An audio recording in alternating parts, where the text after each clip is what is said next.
Porque innovar a la larga, frente al status quo, frente a la comoditización, es como encontrar un enfoque nuevo. Cuando todo hermano empieza a tener competencia, inevitablemente le quedan dos caminos: o ser mejor o ser distinto. Mejor es un camino más arduo. Ser distinto, por lo menos, es de más pique corto, por decirlo de alguna forma. Más que es cómo puedo ser mejor que el resto, es cómo puedo ser distinto. A mí hay dos mundos que me atraen mucho: el de la comunicación y el de la innovación. Para liderar tenés que tener muy claras estas dos palabras muy claras: flexibilidad y convicción. Sí creo que lidero con convicción, pero de una manera muy flexible. Un buen balance entre esas dos para mí es clave. Si vos me estás llamando a mí es porque entiendo que venís a buscar este tipo de trabajo, que es el que suelo hacer. ¿Sentís que en algún punto entendiste las audiencias a esa edad?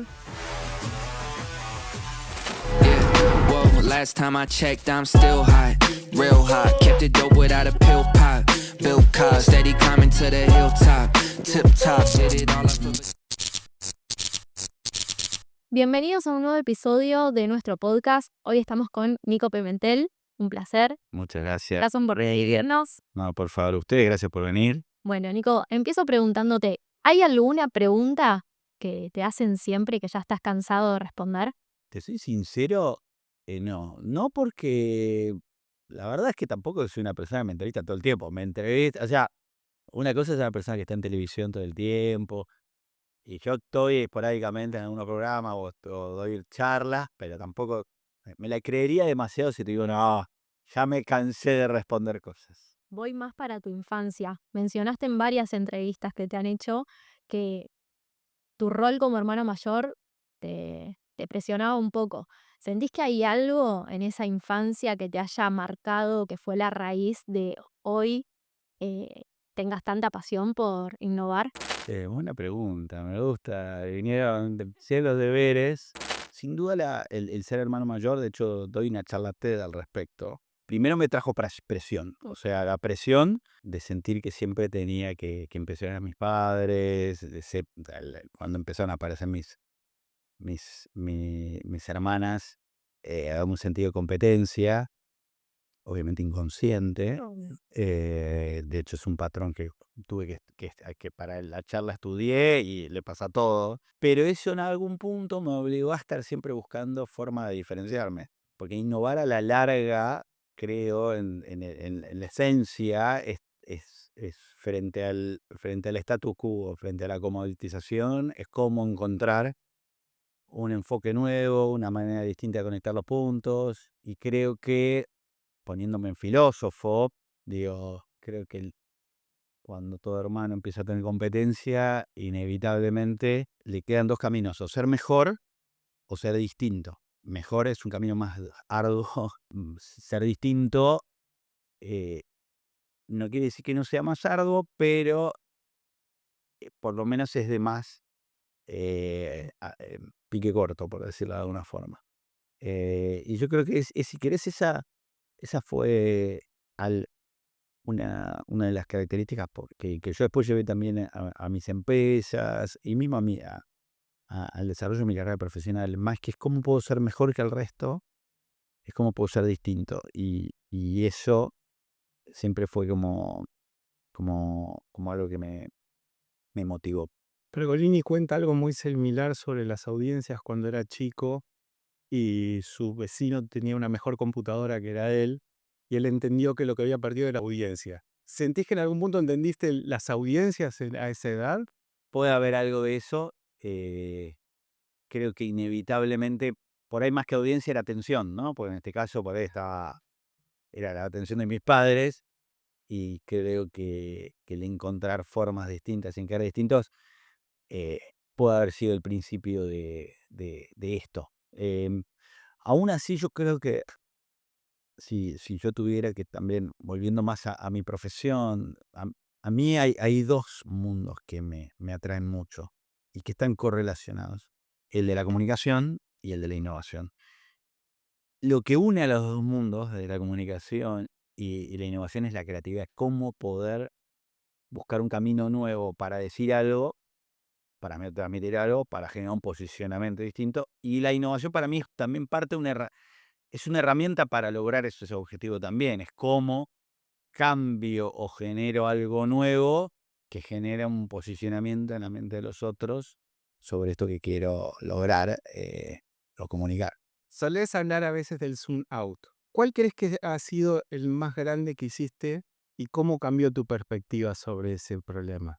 El zoom out es algo que se ve en una charla una vez para el coloquio de idea, que era una invitación a todos, incluido a mí mismo, a tratar de salir del día a día y por ahí mirarse un poquito más, y que creo que la pandemia había acelerado ese, che, hagamos algunos zoom outs, o sea, salgamos un poquito de la mirada de corto plazo y tratemos de, o sea, yo también lo que decía, la pandemia y toda esta aceleración nos obligó a hacer zoom outs más rápido. Yo creo que si querés, el primer gran zoom out que hice cuando decidí salir de Majastro y entender que si bien yo había construido esa compañía y había logrado un montón de resultados que excedían mis expectativas cuando lo armé. Cuando vi, de vuelta en esta lógica del zoom out, no solo lo que me estaba pasando a nivel profesional, sino también a nivel personal, fue como la primera gran alarma de decir, pará, acá hay algo que no está bien, hay una ecuación de esfuerzo, foco que recibo desde todos lados, que mi vida personal, que estaba totalmente desbalanceado. Ese zoom out, si querés, fue quizá el más grande que hice, y que gracias a ese zoom out, y yo le llamo la ecuación, que es una ecuación de qué tiempo le vas a estar dedicando a cada cosa, pero entendiendo que esa ecuación te tiene que dar positivo, esfuerzo, tiempo. Yo tengo una familia, hijos, y cómo siempre cuidar que te dé positiva esa ecuación. A mí en ese sumado me apareció ese término y esa ecuación, y gracias a eso decidí salir de Majastro, armé Becoming, que es un formato totalmente distinto en términos de cómo está compuesto, que hoy, gracias a Dios, me pone recontra contento y agradezco ese zoom out que hice en su momento. Otro de los conceptos que hablas es de romper el molde. Te llevo de vuelta al molde más grande que hayas roto. ¿Y por qué es el más grande? El molde más grande que haya roto yo, es un concepto muy amplio. Te soy sincero, no sé cuánto he hablado de romper el molde, pero puedo tirar, porque me está haciendo preguntas muy como si fuera un famoso y no lo tengo tan claro. No son preguntas que me está. Pero has hablado de romper el molde. He La usado- innovación es romper el molde. Claro, por eso te digo, a la larga es una descripción desde ese lugar, pero no es que es, digo, zoom out es algo que instalé como concepto en una charla, ¿entendés? Digo, romper el molde no deja de ser una manera distinta de hablar de innovación. Yo creo que si tuviera que pensar en cosas que me ayudaron a mí, o no, en las veces en que en mi carrera he roto yo el molde de alguna manera. Creo que la creación de Majastro fue romper un poco el molde de lo que eran las agencias en su momento, y si querés, la propuesta de valor que trajo y el cómo está compuesto, hoy me impresiona lo adelantado que estaba a su época. Y creo que quizás gracias a eso fue la erupción que generó en su momento. Esto de haber cruzado creativos, publicitarios y estrategas publicitarios con capacidades de producción integral y personas y expertos en tecnología, todos integrados en un mismo proceso. eh, a hoy es algo que es moderno. Imagínense 2009, 2010 cuando apareció. Yo creo que gracias a esa propuesta de valor y a un mundo de anunciantes que, que, que estaban heredando un poco la narrativa que venía del mundo startup, que era, che, hay que innovar, desde un garage se puede cambiar el mundo. Esa narrativa la empezaron a heredar las organizaciones y empezaron a pedir innovación.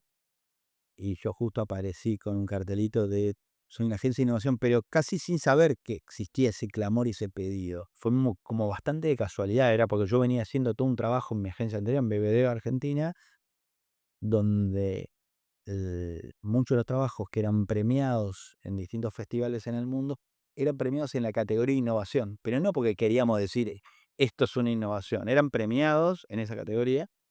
Y entonces dije, bueno, ¿qué pasa si creo una empresa que se dedique específicamente a hacer este tipo de trabajo? Entonces por asociación le puse la palabra innovación, pero, o casualidad, fue la palabra que de repente me llevó puesto en buen sentido. Muchos clientes a nivel nacional, regional y mundial, de repente me enfocaron no se enfocaron a Mascastro con sus focos, y así fue como arrancamos. Entonces, si querés, Mascastro fue como el primer gran formato que rompió el molde y que vivió en primera persona. Después, como mucho de lo que solemos hacer en la época Mascastro y después en la actualidad, cada proyecto busca romper el molde. O sea, en su momento en Mascastro hicimos el Belden Random Music Fest, que fue el primer festival de música en el mundo, en modo random, y con eso rompimos todos los moldes de cómo tenía que ser un festival de música. Entonces, podríamos quedarnos varias horas hablando de proyectos que rompieron el molde, ¿se entiende? Pero me parece que si vos me preguntas a nivel personal, y quizá la primera gran rotura de molde fue algo que hice conmigo mismo, que fue crear una empresa que en su momento viví en primera persona, lo que fue disrumpir eh, una categoría o una industria como fue en ese momento con una propuesta de valor distinta, que fue Mascastro en el mundo de la comunicación y el marketing. Nico, en una charla TED mencionás que la autoexigencia puede ser un arma de doble filo. ¿Cómo manejas esa autoexigencia ahora que trabajas por proyectos quizás y no por una base más estable, más fija? La autoexigencia sin duda es peligrosa, pero al mismo tiempo es la que te lleva a ir más allá. O sea, peligrosa más que nada para no castigarte. Eh, y más cuando se aísla. Digo, yo por ejemplo ahora llego el laburo por proyecto. Yo ya antes tenía Mascastro, que tenía una oficina con un montón de gente, y ahora tengo proyectos con un montón de gente, pero son freelancers, o hago partnership con productoras, pero inevitablemente hace que esté más tiempo solo, por decirte. Ni hablar que post pandemia estamos todos un poquito más eh, de vuelta en casa. Y yo creo que la autoexigencia, sin duda, eh, está buenísima, porque yo soy muy disciplinado, y esa autoexigencia me permite estar todo el tiempo tratando de no solo estar a la altura de las expectativas de un cliente que me contrata, sino a veces siempre el cliente me dice, vos sos más cliente que yo, porque yo a la larga, una vez que empezamos a hacer el proyecto, yo digo, yo quiero que sea el mejor de los proyectos, lo mejor que puede ser ese proyecto. eh, y por ahí, si el objetivo del cliente era yo quiero que sea, no, quiero que logre ser reconocido en el mundo para hacer esto, una forma de decir. Entonces, esa autoexigencia en algún punto es positiva, porque marca el estar en los detalles, el no conformarse, es fácil. Por más que por ahí apareció una idea 7 puntos, y vos decís, para el cliente va a encantar un 7 puntos, no, tratemos de buscar un 8 o un 9 puntos. Pero bueno, a veces lo peligroso de la autoexigencia es el flagelo, es, vos pensás que en el mundo de la creatividad siempre existe un día te crees el mejor y un día te crees el peor, y me imagino que también pasa en el emprendedorismo y en varios lados, y a veces la autoexigencia mal llevada puede terminar en ser autocastigo. Entonces creo que ahí está un poquito el doble filo que creo que, de vuelta, tenemos que ser conscientes que existe, y ahí es donde hay que entender para no ser tan malos con uno, si en los momentos donde por ahí estamos, che, esto podría haber sido mejor, bueno, listo, está bien igual, Hay que tener como un equilibrio. totalmente. Te hemos escuchado decir que los manuales de innovación van quedando solitos. ¿Cómo construís uno propio? Me llama mucho la atención eso, me da mucha curiosidad. Uno propio, y ¿qué papel juega en esto el error, el equivocarse, el Es muy levantarse? es muy de eso, porque estoy con un proyecto que justo tiene que ver con eso. ¿Con definir un manual? Tiene esa lógica, la búsqueda, o sea, parte de, esto es lo que más me está llevando a la cabeza hoy, sin querer, que es, todo está cambiando tan rápido que posta los manuales de innovación y la fórmula ya empiezan a quedar viejas. Eh, y si vos me preguntás hoy, che, ¿dónde estás estudiando? ¿Dónde estás viendo nuevas formas? Y inevitablemente lo que hago como ejercicio es, bueno, trato de entender quiénes allá afuera están haciendo cosas distintas, sea personas, marcas, en mi industria, en industrias totalmente distintas como el mundo de la música, el mundo del entretenimiento, y, y trato de hacer el ejercicio con la mirada de la innovación, las narrativas y la construcción de marca, de entender qué lecciones puedo sacar de ahí. O sea, pero que no son lecciones para ser yo bueno en el mundo de la música. Es decir, si hay algo de eso que es extrapolable a lo que yo hago, entonces ahí es como con esa lógica empiezo a encontrar patrones, empiezo a destilar aprendizajes y después trato de ver cuánto y de qué forma me sirven a mí o las puedo terminar compartiendo en una charla.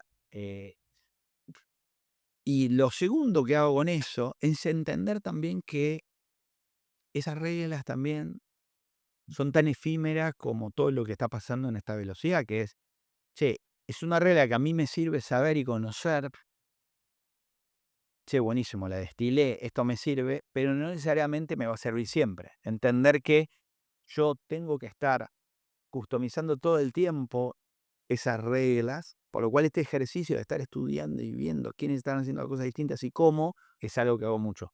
Y en paralelo, volviendo, lo que yo también acerco con este pensamiento es que cada uno debería estar customizando su propio manual de innovación. O sea, estar en modo curioso y de análisis de che, cómo están innovando y de qué forma personas y marcas, tratar de destilar eso y después volver a decir, che, dependiendo en qué industria estás, y a mí esta me inspira, no son yo digo, son lecciones / ideas disparadoras. A ver, acá hay algo interesante, acá hay algo distinto. Bueno, lo acerco y lo customizo como mi propio manual de innovación, que no necesariamente va a ser el mismo que vos customices o el que vos customizas. ¿Crees que hay un gen en la innovación que es la semilla para todos igual? Yo creo que a la larga el gen, para mí hay uno que está mal visto y hay otro que es el típico contable. El mal visto es el miedo. Yo creo que muchos de nosotros innovamos por miedo. Por miedo a quedarnos afuera, por miedo o sea, casi siempre el que hace algo nuevo y distinto, quieras o no quieras, allá atrás, y esto es una teoría mía, te corre el miedo, que es, che, si hago las cosas como siempre, me voy a quedar afuera. O va a venir otro y me va a sacar de negocio. Entonces, muchas veces la necesidad de innovar, o sea, y la evolución del hombre vino con el miedo. Che, ¿cómo invento las armas y porque me va a comer el tigre diente de sable? O sea, muchas de las innovaciones vienen por miedo. O sea, por un miedo muy ancestral. Entonces, eso si querés es el mal visto. Pero yo no te voy a negar que muchas veces he creado cosas desde el miedo. Es decir, ¿cómo puedo ser distinto? Eh, Porque no voy a ser mejor. O sea, entonces tengo que crear una forma distinta desde otro lado para, para llamar la atención, para lograr alguna conexión distinta entre marca y cosa. El segundo que también yo comparto mucho es la curiosidad. A mí, y que es más infantil obviamente el lógico sería el que quiere un mundo mejor, el que quiere realmente generar valor a la sociedad. Ese es, si querés, es la narrativa de todo emprendedor global y dice, eso es lo que lo drivea. Yo te digo otros dos, che, para mí quizá originalmente hay un miedo a quedarte afuera y tengo que hacer algo de manera distinta. Hay otro que es un poquito más infantil, que no te voy a negar que igual lo tengo, que es, che, ¿qué pasa si hacemos esto? Me divierte, eh, es como una exploración más ingenua, pero que me ha llevado a lugares increíbles, que es o sea, el qué pasa si no deja de ser el principio de cualquier experimentación. del que cruzó, che, ¿qué pasa si le meto Mentos a la Coca-Cola? Se explota. Bueno, hacer un Random Fest también fue, che, ¿qué pasa si nos damos cuenta y descubrimos que en ese momento la gente escuchaba música en modo random, shuffle, ¿no? Que te acordás, vos ponías shuffle y escucho. Sí. Entonces digo, qué loco que es que vos vayas a un recital y te morfes el playlist de una banda que te toma, canta del 1 al 20 de sus temas, y después voy a otro escenario del 1 al 20 de sus temas, al escenario del 1 al 20 de sus temas, versus decir, che, ¿qué pasa si metemos un faro en el medio de 4 escenarios? Nadie sabe qué banda está detrás de los 4 escenarios, estamos todos en el medio, y de repente se prende un escenario, aparece una banda y toca un tema y se vuelve a apagar y el faro apunta a otro. Digo, si vos me preguntás, la motivación más grande de haber hecho ese era el qué pasa así, era la curiosidad. Entonces, ya como para resumir la respuesta, miedo, curiosidad y ganas de un mundo mejor, creo que son las 3 cosas que de distinta forma y manera están en el corazón de cualquiera que esté innovando. Te escucho y me siento agradecido por lo que decís, porque a mí me preguntan mucho por qué quiero trabajar con jóvenes, porque quiero trabajar con gente de 20 años. Y la razón más interna propia es por supervivencia, porque me voy a hacer más grande, porque no voy a tener la energía que tengo hoy y la que tenía a los 20, y estimo vivir hasta los 90 años porque la medicina va a evolucionar. Entonces, solo por mi miedo a la supervivencia es que creo que hoy tendría que trabajar con chicos de 20. Totalmente. Y me da a veces vergüenza decirlo, o digo, no, es estrategia, largo placismo, lo que fue, pero la verdad es que es un miedo interno a decir, che, yo quiero asegurarme mi vejez. Totalmente. Y es tu manera y mi manera de, de, de sentirnos jóvenes no porque está de moda ser joven, es porque entender que es la forma que tenemos que pensar para sobrevivir mañana.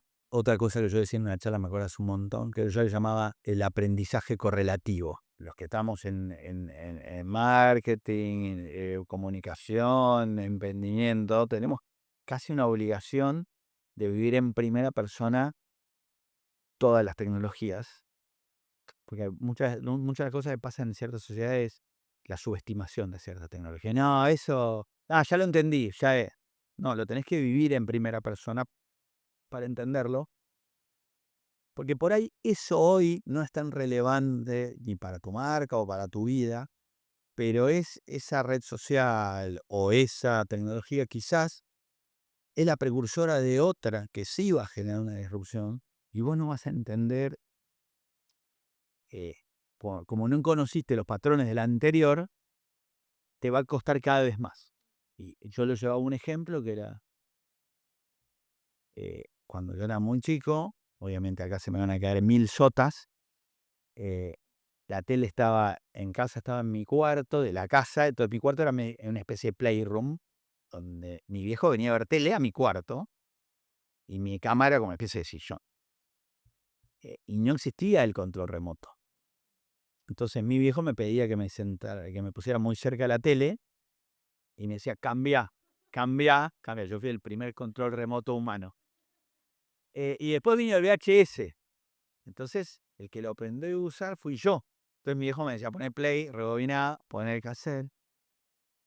¿Qué pasó? Después vinieron otros elementos que implicaban una especie de control remoto, que mi viejo no lo fue perdiendo. Entonces, me voy a ir a este extremo, pero yo les puedo asegurar que como yo fui aprendiendo todo, y como ustedes van aprendiendo todo correlativamente, cuando te llegó el primer celular a la mano, lo supiste usar. Mi padre no sabe lo que le costó usar un celular, porque no había generado estos pequeños aprendizajes correlativos. Yo ese pensamiento lo llevo toda mi vida, que digo, yo tengo que estar tratando de entender TikTok, tratando de entender, no sé, Be Real, no sé, lugares donde yo ya ni estoy, pero porque digo, pará, la nueva función de efímero de WhatsApp o de Instagram viene de Be Real y viene de... Entonces,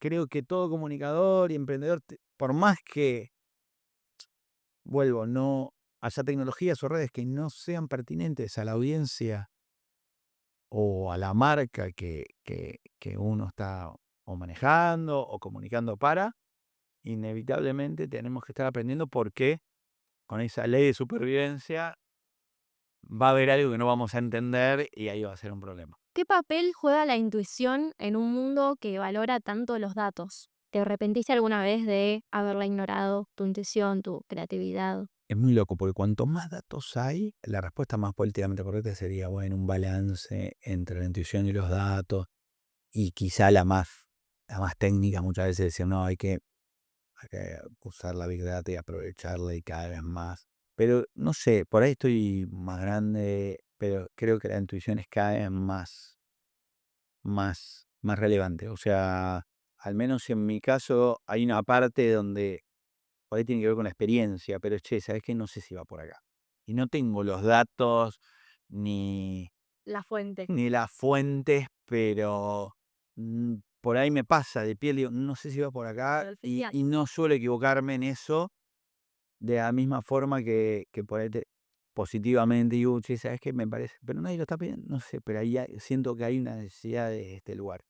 Entiendo que por ahí la respuesta termina mucho en la palabra experiencia, pero hay un libro de Malcolm Gladwell, un periodista americano muy interesante, que el libro se llama Blink, es pestañear, y él en ese libro justo habla de esto, de que lo tiene de distintas formas comprobado, que como de el 50-60% de las veces que vos respondiste por algo de la intuición, eh, hay más chance de que sea correcto a si vos respondiste tomándote 2 semanas para responder. Más allá de mi propia experiencia, que podría ser capciosa y poco objetiva, hay un libro que está demostrando que la intuición tiene un rol importante y más allá de que sin duda igual esto no es tan aplicable hoy yo creo que hoy las redes y los algoritmos nos están condicionando mucho en vez de esta famosa burbuja en donde empezamos a creer lo que vemos porque el algoritmo nos lleva hacia un lugar y bueno, ahí aparecen los sesgos y bueno, un sesgo sí puede ser peligroso pensando que es intuición y en verdad es un sesgo. Pero bueno, creo que también uno tiene que ser consciente de eso. Hablas de aprender a través de proyectos que te incomodan, proyectos que te sacan de tu zona de confort. ¿Cómo elegís hoy tus proyectos? O sea, ¿cuáles son los indicadores o los drivers que hacen que tomes o no un proyecto?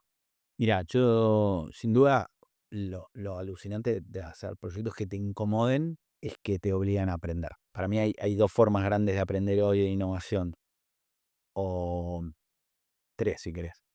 Eh, Tratando de entender quiénes están innovando y estilarlo, y armando, automatizando su propio manual de innovación, como les decía antes, haciendo y generando tu propia información a partir de tus equivocaciones.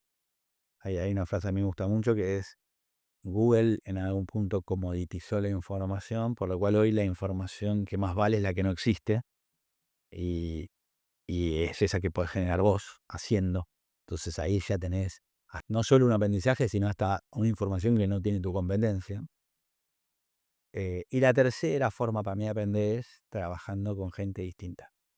Y muchas veces los proyectos que te incomodan también te invitan sin quererlo a estar trabajando con gente distinta, porque si claramente son incómodos, inevitablemente me obligan a decir, che, a ver, ¿a quién necesito acá? Necesito a alguien que sepa de, no sé, de experiencia de usuario, necesito a alguien que venga del diseño industrial, necesito a alguien que venga de la programación, blockchain. Yo digo, ok, entonces traje a esa gente, che, lo laburamos y era el mismo. O sea, estoy incómodo, estoy aprendiendo de lo que hacemos, pero también de con quién lo estoy haciendo. Ahora, ese, si querés, es mi respuesta que te hubiera dado en los últimos 10, 15 años. Quizás hoy a eso mismo le agregaría un layer más caprichoso, que es la diversión. O sea, me tengo que divertir. O sea, parecen a veces opuesto a la palabra diversión y la palabra incomodidad, pero incomodidad pura hoy a mí no me... es como que no sé si lo haría solo por la incomodidad. Che, me divierte, pues me divierte, además quiero aprender y me divierte trabajar con gente no solo distinta, sino con la cual tenía ganas de laburar o me llevo bien y desde otro lado, decir, qué bueno poder hacer este tipo de proyectos con este tipo de personas. Entonces, entiendo que tampoco es algo, no sé cuán extrapolable es a la audiencia que está escuchando, pero para mí la diversión es algo que también es una variable que sumo a la incomodidad. Hablas de gente con la que trabajar y vos tenés un concepto que es el bar de Java, Sí. que es, para quienes vimos o nos gusta mucho la Guerra de las Galaxias, es aquel bar donde en la original se juntaban y conocen a Han Solo. En ese bar donde había un montón de gente distinta, para sumarlos a tu propio bar de Java, ¿cuál es la característica principal que buscas de las personas por fuera del conocimiento técnico o teórico? Y también si en ese bar sumás jóvenes, ¿y qué es lo que buscas en esos jóvenes? El bar de Java, como bien vos decís, era este bar que además para mí hay una característica que eran todos monstruos. Eran todos monstruos y yo creo, cuando yo también generalmente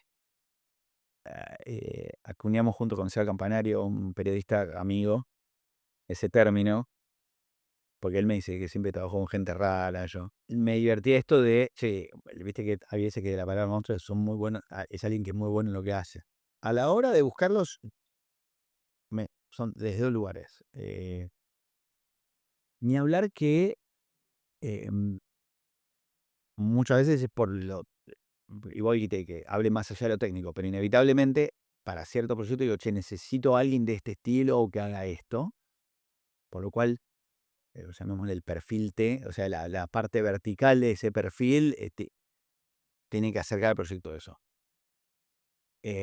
Pero yo sí creo que hoy, como también te contaba lo de la diversión hace unos 2 minutos, para mí el que esa persona sea buena gente, realmente sea alguien que traiga a la mesa más que que lo técnico, sino también un espíritu de equipo, es algo que sin duda valoro mucho y hace que quizá también repita gente de este bar de llama en proyectos que no necesariamente a veces cuadran perfecto a las necesidades del proyecto.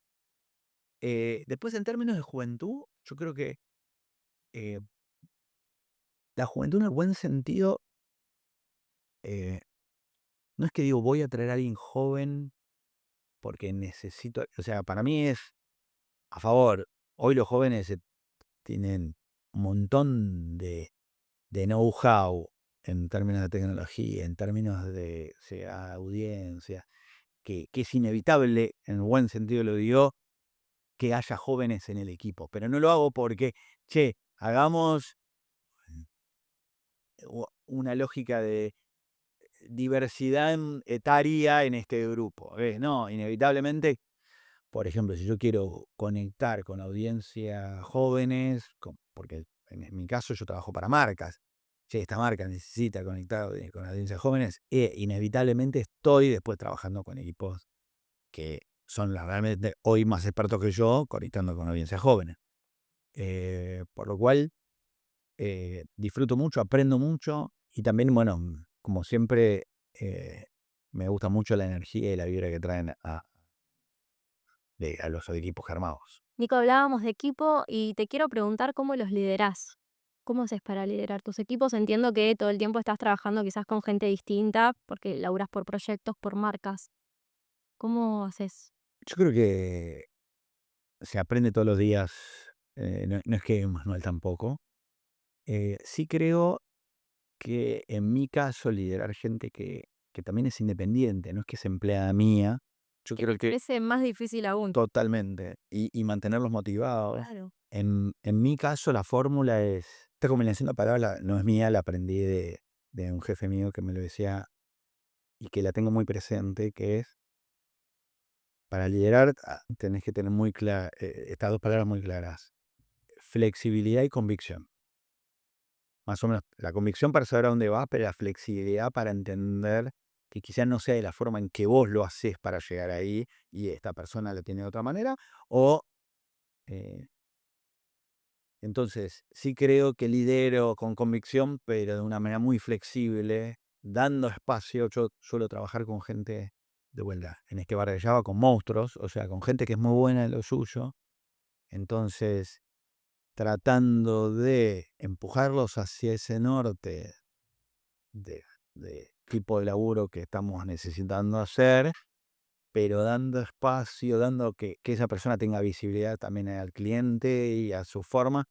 Entonces, que esa persona no sienta que, pues a veces, a veces el liderazgo parece que, bueno, te aplasto, o sea, hiciste, ok, listo, bueno, te bajo y, no, bueno, pará, te voy a este lugar, presentás vos, che, estas 3, a mí me gusta más estas 2, pero si esta tercera te gusta a vos, listo, vamos y presentamos igual. Entonces, la flexibilidad o sea, de vuelta, flexibilidad pura, sin convicción, no vas a ningún lado y no existe liderazgo, pero un buen balance entre esas dos para mí es clave. Y después, sí existe, en mi caso también, cómo genero que tengan ganas de trabajar conmigo, aparte de mis formas, que es, bueno, asegurarles que los proyectos por los cuales lo voy a llamar están buenos. Yo termino siendo muy cura en este formato que tengo de o sea, gracias a hoy yo no tener una plantilla de empleados para atrás muy grande, hace que yo realmente pueda elegir los proyectos. Porque decir cuáles me voy a meter. Entonces, esa curación cruzada también a que yo tengo cierto posicionamiento en el mercado, hace que me venga cierta lógica de proyectos con cierto sesgo hacia la innovación y la creatividad. O sea, si no, digo, ¿para qué me estás llamando? Si vas a llamar, digo, hay millones de agencias allá. O sea, si vos me estás llamando a mí, porque entiendo que venís a buscar este tipo de trabajo que es el que suelo hacer. Sí, estás ok. Y veo que realmente, aparte de eso, ahí le llamo un brillo en el ojo del otro lado. Ahí tengo ganas de hacer realmente algo distinto, no solo discursivamente, sino realmente voy a estar dispuesto a hacer lo que hay que hacer para que eso pase. Para mí eso es una buena combineta para aceptar ese proyecto y por ende después invitar a esta gente a decir, che, y yo acá no te ven, porque muchas veces, por ejemplo, los freelancers en el mundo publicitario están acostumbrados a ser bomberos, o sea, agarrar proyectos cuando ya hay poco tiempo para y muchas agencias no tienen todavía no pueden agarrar ese trabajo, pero necesitan que lo agarres en 2 días en cambio acá yo lo que hago es, desde el primer momento digo, che, proyectos que están buenos y en el cual podés tener protagonismo y trabajar en tiempos lógicos. Y bueno, eso un poco. Y después pagar en tiempo y forma, ¿no? Yo creo que también para el freelancer es clave, para todo el talento es clave, y hasta así, volviendo. Muchas empresas por ahí terminan en lógicas de pago más largas porque también cobraron muy tarde ellos de los propios anunciantes. Pero si uno puede romper con esas lógicas, también genera más atracción. En un mundo donde el contenido cambia constantemente, todo el tiempo, hoy es una cosa, mañana es otra, vos como creativo, ¿cómo ves el futuro de la publicidad? ¿Qué crees que va a pasar? No está nada claro cómo hacer la publicidad, porque tampoco está tan claro cómo hacer contenidos, pero no cómo la gente va a estar consumiendo contenido. Y si vos me preguntás, creo que el componente disruptor de todo esto, la IA, inteligencia artificial. O sea, creo que hoy estamos en el principio de un mundo con mucho contenido que va a venir construido por IA, lo cual puede generar de todo tipo de cosas, desde contratendencias y valorar cada vez más el contenido humano, como también quizás al ser lo que se llama el entry level, ¿no? Lo disruptivo de la inteligencia artificial es que es de fácil acceso a mucha gente, ¿sabes? Eso va a hacer que quizás también mucha gente que hoy no tenía condiciones de hacer cosas a terminar armando cosas increíbles. Por lo cual, para mí el panorama no está claro. Eso no quiere decir que las marcas no vayan a necesitar comunicar. Digo, la publicidad va a existir y mucho, porque posicionarte en la cabeza de la gente con tu marca va a ser siempre clave. Ahora, la forma, y creo que vamos a ir aprendiendo, estamos creo que todos aprendiendo. O sea, de la misma manera que uno ve y les da atención cómo están cambiando los algoritmos, cómo están cambiando las redes, y si antes yo hacía esto y pasaba esto y ahora no está pasando tan fácil, ¿qué está pasando? Creo que a eso, con toda esta marea que va a venir, digo, lo importante sí es estar en ese punto, volviendo al aprendizaje correlativo, de no subestimar ninguna tecnología, de seguir estando aprendiendo correlativamente eso que venga, ir a ver aparte de TikTok empieza a aparecer esta otra red social o esta forma, o por qué está pegando este influencer o esta persona, qué está diciendo allá afuera que realmente está generando y tocando una vibra. Bueno, todo comunicador o toda persona, y bueno, porque comunicador no solo el que trabaja en publicidad, el comunicador también es el emprendedor que necesita vender, necesita vender algo, y sin duda tenemos que estar con ese pulso muy, muy cercano. Yo creo que de vuelta hay amenazas, pero también hay un montón de oportunidades. Yo digo, me cuesta mucho, soy sincero, establecer un futuro sin caer en escenarios muy ingenuos o sin caer en escenarios muy pesimistas. O sea, yo prefiero ser neutral y decir, che, hoy me costaría decir algo que para 2 años le escuché más vueltas de época de que caradura muy eso. Es que no se sabe. Lo bueno es para todos, digo, no se sabe para nosotros, pero tampoco lo sabe Nadie. el dueño de Meta. Sí. O sea, estoy convencido que tiene su plan. Sí, seguro. Pero ese plan va a chocar con el plan de millones, ¿entendés? Entonces creo que ese también es el punto positivo. Estamos todos medio parecidos. Y por ahí acá hay muchos jóvenes que me están escuchando y diciendo, este es un experto en publicidad y yo estoy igual que ellos en términos de incertidumbre. Sí. Y incertidumbre positiva, digo, van a haber oportunidades. Y esto nos pone a todos bastante igual. Muchas empresas dicen que están haciendo cosas para salvar el planeta. Y hace poco un creativo dijo, si todas las empresas están salvando el planeta, ¿cuál es la mala que lo está haciendo pelota? Se habla de propósito, se lleva el propósito de las empresas, pero a veces son puras estrategias de marketing. ¿Crees que hay alguna manera de distinguir un propósito honesto de una marca de uno que es solo un creativo redactando líneas? Sí, yo creo que sí, es fácil detectar eso, en verdad, porque tampoco es necesario ser demasiado experto. ¿Por qué digo esto? Porque la verdad que lamentablemente la palabra propósito se puso de moda, ni hablar de la pandemia, obviamente es un término y un concepto anterior a la pandemia, ¿no? Pero donde están las marcas que necesitaban salir a decir para qué existían y por qué a la larga los hilos se empiezan a notar. Hay un término en inglés suena mejor que en castellano, que es el walk the talk, es el hacer lo que decís. Y tarde o temprano, si realmente es tu propósito, en lo que decís y en lo que haces, lo voy a ver cada vez más plasmado. Después, ¿quién se banca mucho tiempo sosteniendo una mentira? Digo, no, ahí a la larga, y yo creo que ni a los jóvenes, y cada vez más le vemos los hilos a la marca, le vemos los hilos a alguien que, este me quiere vender, se me hace bonito, pero después, yo siempre digo, no sé, pasa mucho en las empresas telefónicas o empresas de cable, que son todas divinas, dicen, no, queremos conectar más, queremos, y por ahí, para suscribirte a sus servicios, es en 2 clics te suscribís. Bueno. Y después te querés desuscribir y es lo más difícil que te pasó en la vida. Entonces digo, pará, ahí ya rápidamente decís, te haces el humano, te haces el buena onda, pero después se te ve la hilacha en algo tan concreto como me quiero ir y no me dejás.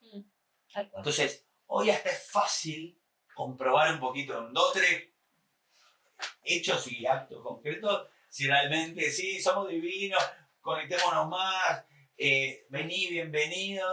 Y bueno, por ejemplo, yo le llamo gesto. O sea, hay una tendencia que vino con las redes sociales de humanizar las marcas. Te iba a preguntar justo por eso. Donde obviamente las marcas, para poder llamar la atención, empezaron a hablar más como personas. Hay un montón de casos donde ni hablar y ni hablar CMs detrás de marcas donde decís, parece que está hablando de la marca como hasta groseramente o de forma gracias a eso buscan viralidad. Pero yo creo que más que esa humanización, la clave y la evolución de eso es los gestos humanos. Gestos humanos para mí, ahí es donde realmente te ganás el consumidor, la persona, no solo diciendo, che, qué buena onda le hacemos, sino es, demostrámelo. Y demostrármelo sería, qué lindo sería que Flow también en 2 clics te pase. Eso lo valorarías. Che, que esto es un gesto humano. Entonces para mí, las grandes marcas de hoy, de mañana y el futuro de la publicidad. Yo sí estoy convencido que el futuro de la publicidad y del marketing tiene que ver con marcas que tengan más que sean humanas, que tengan gestos humanos. Que digas, che, posta, qué buena. Esta persona no posta, no sé si les pasa a ustedes hasta con un vendedor que por ahí les dice, no, esto no lo pida. Esto ¿qué más? Está haciendo que yo no le consuma. Claro. La honestidad. Hoy el vacío salió viste en la parrilla, no lo pido, pero me lo están poniendo como sugerencia. Ahora lo pido. ¿Qué pido? Esto. Y genio. Sí, está bueno, ¿verdad? Honestidad, pero honestidad en el acto y hasta a veces esa honestidad y ese acto por ahí implica un sacrificio. Yo creo que ese tipo de cosas las valoramos mucho y ni hablar a las marcas. Una de las cosas que nosotros tratamos de hacer es esa honestidad, porque creemos que es hoy un gran diferencial frente a la competencia. O sea, algo que es tan básico o que viene de formación familiar, si se quiere, hay que ser honesto, y la mayoría lo aprendimos en nuestra casa de chicos, se convierte hoy en un diferencial enorme cuando uno atiende a sus clientes. Porque las marcas, por vender, han perdido esa honestidad, han dejado de hablar de esto está bueno, esto no, o esto te sirve o no te va a servir. Y no le quiero caer al ejemplo de la vendedora de local que te dice te queda hermoso y vos estás como un matambre. Pero las marcas en su mayoría se han vuelto así, esto te resirve, esto es lo que vos necesitas. Y quizás nadie para un segundo a decir, che, pero ¿para qué lo necesitas? Me acuerdo hace muchos años aprendí de un profesor que ninguna venta se pierde por preguntar. Y él hacía hincapié, el profesor decía, ventas, él hacía hincapié en preguntar, sin conocer al cliente. Y yo creo que las marcas han dejado de hacer ese ejercicio. Recién cuando decías, che, la honestidad, es decir, bueno, esto está bien, esto está mal, cómo algo que es tan simple se convierte hoy en un enorme valor, ¿no? Olvidate, y otra de las cosas que están pasando también, también tendencia, que va de la mano también de lo que hablábamos del flow, pero a otro lado, que es, yo digo, mientras más se humanizan narrativamente, se deshumanizan en términos de servicio. ¿Y por qué se deshumanizan? Por una cuestión muy ideológica, que es hoy cada vez más necesitan automatizarse y armar chatbots y cosas. No sé si les pasa, pero en un momento que tenés un problema con una empresa de servicio de tecnología y quiero ver una persona y te ponen las preguntas y gastan millones de dólares en esos bots que nunca te terminan de contestar la pregunta porque pero alguien quiero hablar con una persona. Yo entiendo que gasten un montón de plata en eso, pero ¿por qué no gastan un poquito más en que alguien me responda? Porque por ahí, hablando 10 minutos con una persona, resuelvo todo mucho más rápido. Entonces, volviendo también al futuro de la IA contra no la IA, me parece que de vuelta vamos a ir hacia un lugar donde también va a haber una valoración del humano, ¿no? Y donde quizás por ahí no sé si va a haber escala en eso, pero sí lo humano, lo humano, pero no hola, hablar como humano, sino los gestos humanos y realmente lo hecho por humanos va a tener, para mí, a nivel tendencia cada vez más fácil. Hablando de eso y de las marcas, yo quería preguntarte hoy donde hablaste en un momento del meme de Spider-Man, ¿no? Donde todas las marcas empiezan a parecer muchísimo unas a otras. ¿Cómo puede ser? Imagino ahora te llevo al pequeño emprendimiento, a la pequeña marca que están haciendo. ¿Cuáles crees que pueden ser esas una o dos cosas que podría hacer para destacarse frente a un océano rojo que hoy estamos viviendo, llenos de voces hablándole al consumidor? Yo creo que los gestos humanos llaman mucho la atención. Hoy. O sea, una marca chiquita que de repente te diga, no sé, qué cosa te diga, por ejemplo, te lo compraste, no le gustó a tu pareja, te lo devolvió, no lo devolvió, pero hacer cosas que parezcan anacrónicas a tu negocio, pero que muestran mucha humanidad, es un atajo. O sea, hoy porque, no sé, hay millones de lógicas que pueden tener que ver con precio, con forma, donde para mí hay un atajo. Después, otro atajo que se está viendo mucho en el marketing, que es lo que yo llamo el Innovation for Conversation. Es el innovar con el objetivo de crear conversación. O sea, por ahí hay productos que no buscan vender un montón, pero sí pueden llamar mucho la atención comunicacionalmente, porque la gente dice, ¿cómo inventaste un producto? Hay un ejemplo muy claro y viejo. O sea, Volvo siempre fue en el mundo de las marcas. O sea, la que pregonaba la seguridad, o sea, Volvo seguridad. Y siempre construía sus comunicaciones y todo alrededor de la seguridad. Para demostrar que la seguridad tan importante para ellos, crearon hace unos años una pintura para ciclistas Volvo, que eran, los ciclistas la ponían y los autos la podían ver de noche. ¿Por qué hizo esto? Me digo, ¿qué vivía creando de pintura Volvo? No, fue una excusa para demostrar que a mí me importa tanto la seguridad de la gente que ya ahora estoy pensando en la seguridad de la gente que está fuera de un Volvo, no solo adentro. Entonces, por ahí crearon, no sé, una edición limitada de estas pinturas que vos decís, ¿que realmente están en el core, en el foco de Volvo que la pintura? No. ¿Busca hacer un negocio gigante de pintura? No. Pero eso ayuda llamaba la atención y construye un posicionamiento. Que estos tipos están tan obsesionados con la seguridad que ya están llevando por fuera de los Volvo. Bueno, hoy estamos viendo eso en un montón de industrias, algunas, y que de vuelta, no necesitas ser gigante para crear, no sé, para el día de tal creamos esto, bueno, de hecho, por ejemplo, hay una marca que se llama Liquid Death, no sé si la conocen, es una marca de agua mineral, pero que está revolucionando el marketing afuera, y mucho de lo que hace son Innovation for Conversations. Hacen cosas que decís, obviamente mezclando lo grotesco pero son atajos de comunicación, y nacieron siendo una marca chiquitita. Siendo medio polémico. Polémico, pero desde la innovación, desde el decir, el cajón de muerto que hicieron hace poco para refrigerar. Es una bebida agua mineral en lata. La marca nace como le pone todo el rock al agua mineral. O sea, ese es como el hilo conductor, es decir, la cerveza que siempre estuvo asociada al rock que viene en lata, ¿qué pasa si yo agarro el agua mineral, la pongo en lata y le pongo el mismo marketing encima? Que es de un creativo de Netflix, salió. Y hace poco hicieron toda una movida con un sarcófago, el que lo convirtieron en un frigobar para el jardín. Entonces ellos te decían, como tenés tu heladerita, bueno, tenemos esta, que es un sarcófago.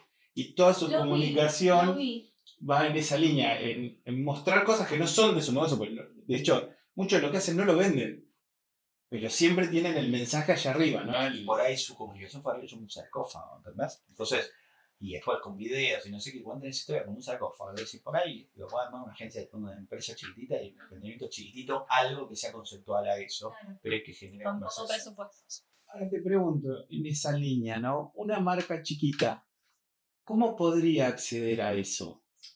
A veces pienso que la inteligencia artificial vino a democratizar un poco el pensamiento creativo, cosa que antes solo estaba reservada en las agencias. Pero también por el otro lado, digo, a la inteligencia artificial si no se le sabe pedir, no sabe dar. ¿Cómo crees que una marca chica puede acceder a creatividad o qué ejercicio debería hacer para ser más creativos en esa comunicación? A favor, la creatividad es un oficio, es algo que también uno tiene que, si uno quiere que puertas adentro su propia gente sea cada vez más creativa, bueno, inevitablemente tienen que empezar a permitir que la gente haga y se equivoque y que esté todo el tiempo haciendo cosas distintas. Eso, si querés, es como un principio básico. Ahora, si me preguntás, en esta era donde la inteligencia artificial les va a estar acercando muchísimas herramientas, porque sin duda tanto para hacer gráficas como para hacer titulares, hoy cada vez más nos acercamos a poder crear piezas, no digo buenísimas, pero muy correctas para cualquier tipo de necesidad. Yo creo que también es una cuestión volviendo a empujar al hacer. Yo creo que uno aprende a pedir y a preguntear pregunteando. Y googleando también, porque creo que hace unos meses el fundador de Nvidia, los chips, él decía, hasta hace muy poco todo el mundo pregonaba que la gente estudie programación y lo que no entienden es que a partir de la inteligencia artificial lo que menos va a ser necesario es programar, porque lo que va a hacer la inteligencia artificial es facilitarte todo como para que vos solo sepas pedir. Entonces, ¿a qué voy con esto? A mí me impresiona lo rápido que va la inteligencia artificial, no solo en su capacidad de hacer, sino en pequeñas inteligencias artificiales que te enseñan a pedir. Es, che, ¿cómo le pido mejor cosas? Estoy convencido que hay prompts y hay inteligencias artificiales que te ayudan a pedir mejor. No es solo ChatGPT, después hay un montón de micro ChatGPTs de escribir titulares, de escribir recetas, de escribir, o sea, que se especializaron y fueron entrenados para. Por lo cual, creo que hoy con un poquito de paciencia y tiempo, es una cuestión de encontrarlo y el aprender a pedir es haciéndolo, nada más, haciéndolo. Nico, si fueras parte de una marca chica, ¿cuál sería la primera estrategia que implementarías? ¿Qué harías en una marca como la nuestra, por ejemplo? Rompería la lógica de posteos con algo de Innovation for Better Station. Crearía algo que llame mucha atención desde la innovación, pero no porque la palabra innovación muchas veces está asociada a tecnología, está asociada. No, por ahí, como te digo, está asociado a, puede ser un suceso que pasó ayer. Yo siempre digo, para mí el futuro de la innovación va a ser cuando la innovación se mueva a la velocidad de los memes, donde puedas crear algo, no sé, un ejemplo chiquitito y voy a. Cuando hace unos meses a Donald Trump, ¿se acuerdan que en un evento le pegaron un tiro y le pegaron acá?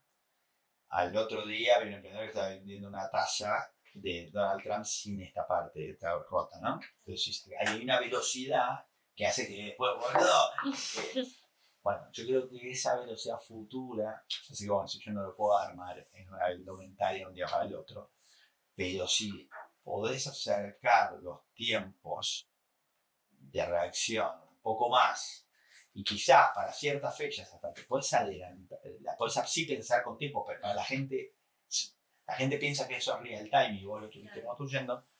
Yo creo que es uno de los atajos más grandes. Digo, ejemplo, por otro, Ben Jerry's. Ben Jerry's es una heladería de Estados Unidos.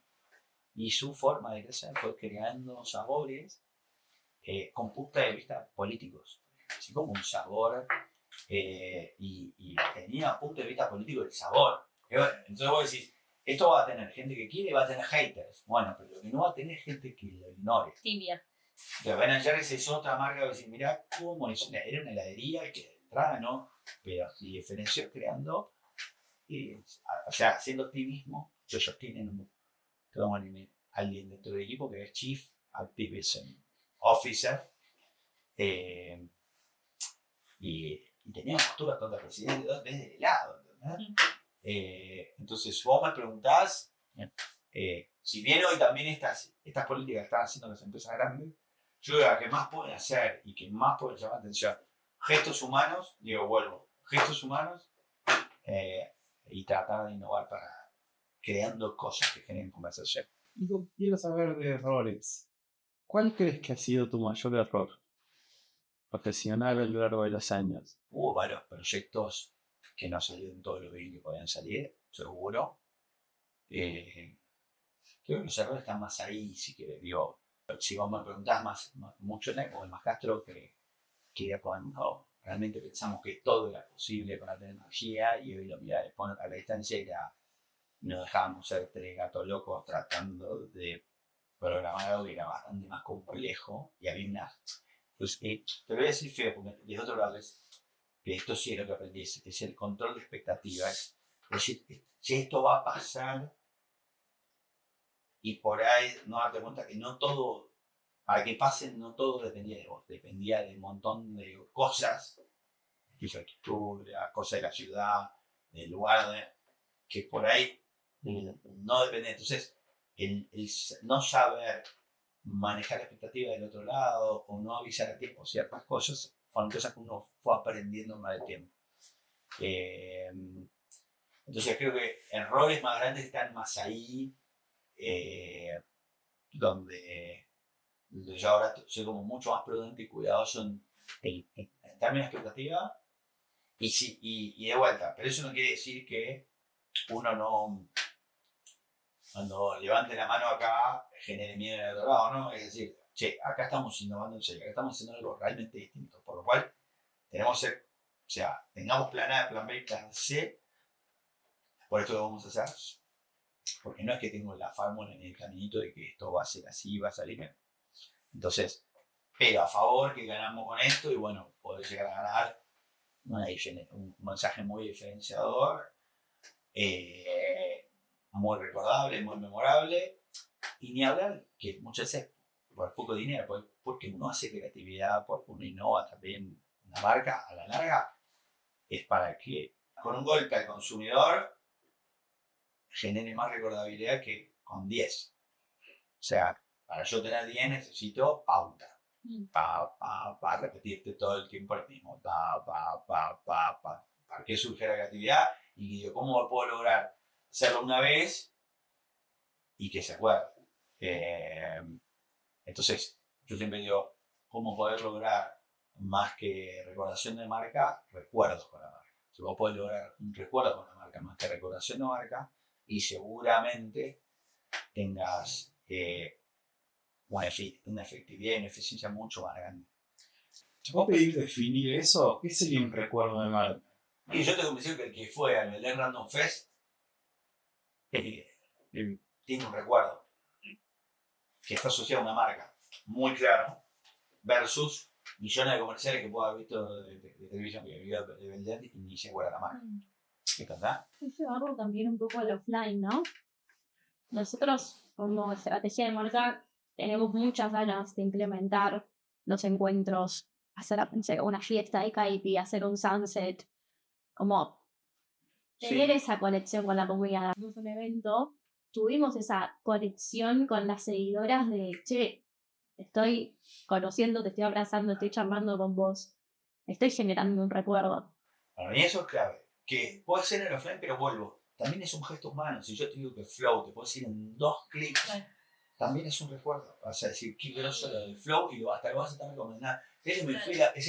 Yo digo, innovar sería, qué bueno, la primera cosa de solución, que es fácil salir. Comunicarlo mañana y medio planeta lo va a querer comprar. Es como fácil salir, es re fácil salir.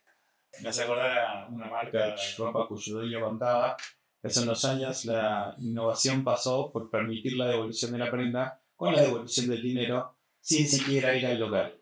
Y lo que hicieron fue vencer esa cosa del e-commerce, que no era esta prepandemia, y si sacarle todos los videos a la persona, decir, compraste algo, no te quedó bien, levantaste el teléfono, te lo fuimos a buscar, te devolvimos el dinero. Y yo decía, claro, sería la lógica. Pero es como dice él, anda hoy que quieras devolver algo en un local si te devuelven el dinero. Sí, todo recae en la atención al cliente. De hecho, ayer en el evento nos cruzamos una seguidora que, bueno, me hizo clic con esto de generar recuerdos, que nos habló desesperada de un día para el otro, porque se le ocurrió que quería pedirle casamiento al novio en un evento que iban a 2 días. Y nos pidió, por favor, que le armemos un outfit ideal para un día de campo donde ella iba a pedirle casamiento. Y yo nos decía, o sea, para mí ustedes son increíbles, porque me salvaron las papas, me dieron una atención increíble, me lo mandaron en el mismo día. Eso es un recuerdo. Eso es un recuerdo. ¿Entendés? Y si lo tengo que llevar a la analogía del manual del marketing, bueno, esa atención al cliente, no, es un recuerdo. ¿Entendés? Es un cúmulo de cosas que vos hiciste como marca que se transforman en recuerdo. Después, obviamente, a medida que vayas creciendo, tenés que ver cómo logras recuerdos. La masividad. Y lo que yo también llamo gestos humanos, en la masividad, en la automatización, porque inevitablemente vas a ir, si creces exponencialmente, hacia un lugar así. Nico, ¿cómo definís el éxito en tu vida profesional y personal? Digo, a mí, lo más exitoso que he hecho es, por lo menos, ver a mis 2 hijos el tipo de personas que se están convirtiendo. Y digo, para mí eso, si vos me preguntás, Obvio.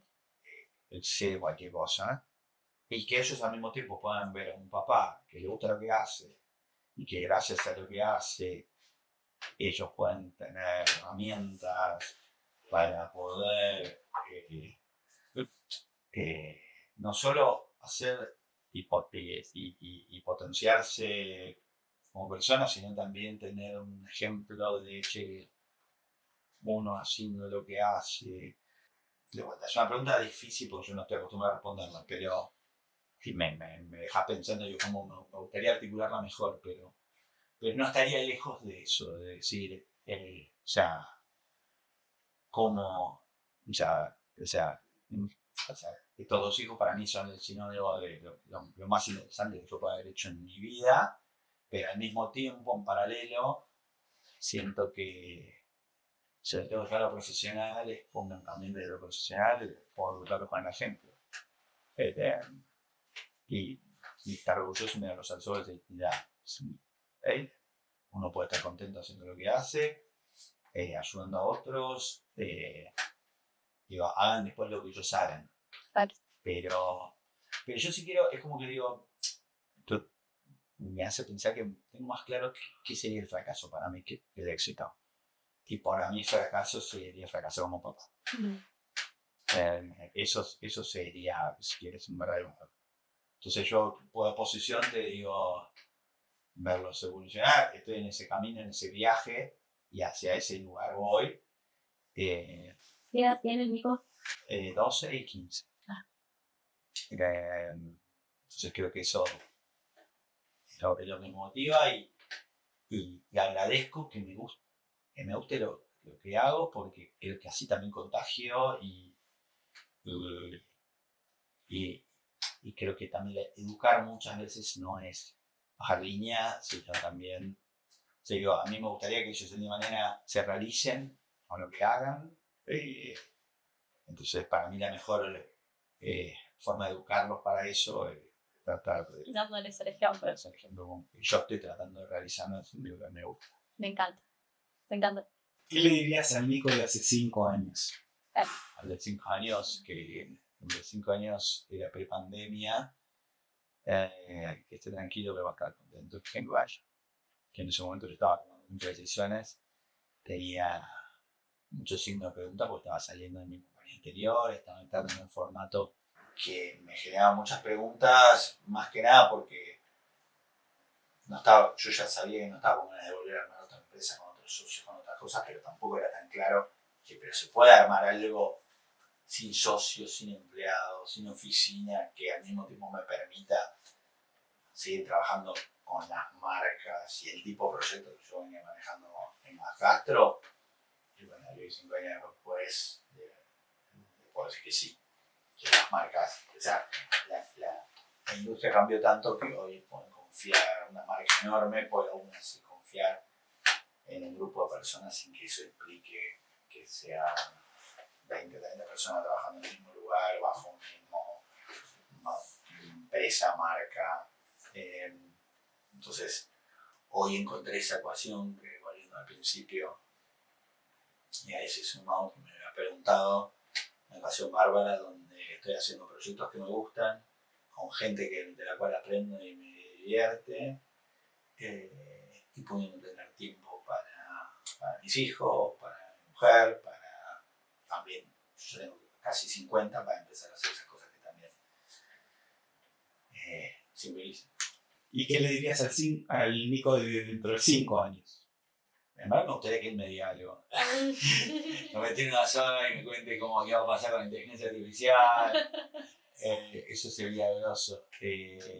Por lo cual, no sé, casi que te diría, yo le diría ojalá que dentro de 5 años sigas estando tan contento y balanceado como estoy hoy, que sigas aprendiendo y que sigas conectado con disfrutar de la vida. Nico, ¿qué consejo le darías a los jóvenes de 18 años, por ejemplo, que nos están escuchando? ¿Cuál sería tu consejo? Yo creo que muchos deben estar con un montón de preguntas e incertidumbre, que también la tengo yo. Para mí el picado más grande es dejar de moverte. O sea, lo único que tiene que ser continuo en tu vida es el movimiento.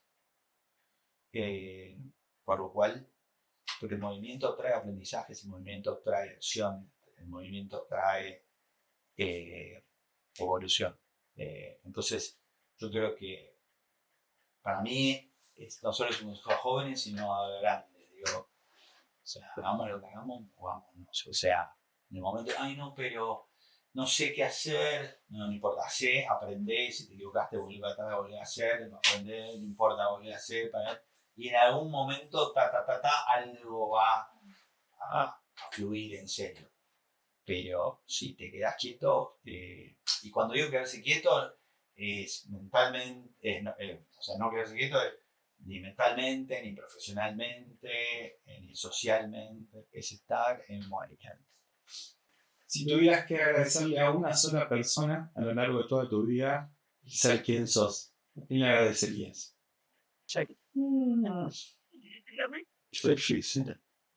No hay una persona. Me cuesta, o sea, hay muchas. O sea, siento que son muchas las personas.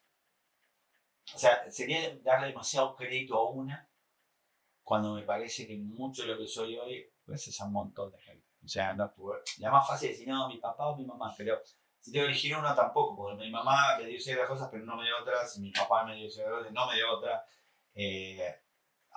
Mentores me dieron algunas cosas y no me dieron otras. ¿Se entiende? Entonces, prefiero dejar vacante la respuesta.